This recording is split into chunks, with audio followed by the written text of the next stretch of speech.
Hello বন্ধুরা, তোমরা কেমন আছো? শুভ সকাল। দেখো, আমরা খড় বাঁধতে চলে এসেছি।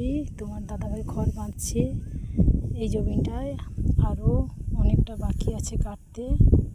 এটা যেটা বাঁধছে সেটা বাঁধা হয়ে গেলে সেটা ঝাড়িয়ে নিয়ে চলে যাবো। অনেক দূরের মাঠ তো নিয়ে যাওয়া সম্ভব নয়। প্রায় 2-3 কিলোমিটার দূরে জমি আমাদের। এই যে এতটা বাকি আছে, ঝাড়িয়ে এটা যদি সম্ভব হয় তাহলে আমরা কেটে নিয়ে চলে যাব। দেখো মাঠটা কি সুন্দর ফাঁকা হয়ে গেছে।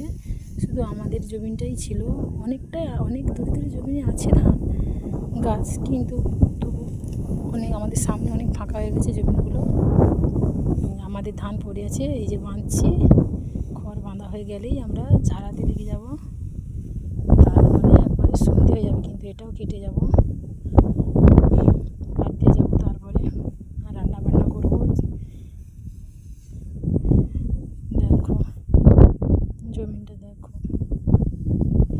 কীরকম খড়টা বাঁধে। দেখো আমার বড় মশাই খড়টা বাঁধছে, আমিও খড় বাঁধছিলাম। খড় বাঁধতে বাঁধতে তোমাদের সাথে ভিডিও বানাবো বলে কথা বলে চলে এলাম। দেখে নাও বন্ধুরা,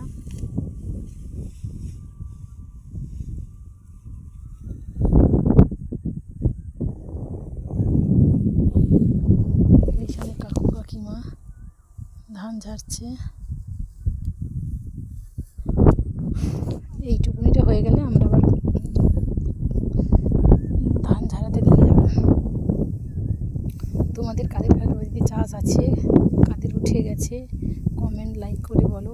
বন্ধুরা সবাই মিলে আমাকে সাবস্ক্রাইব করবে, না করলে আমি কী করে ভিডিওটা আগাতে পারি বলো। এইখানে ওটা রেখে দিলাম বন্ধুরা, টাটা।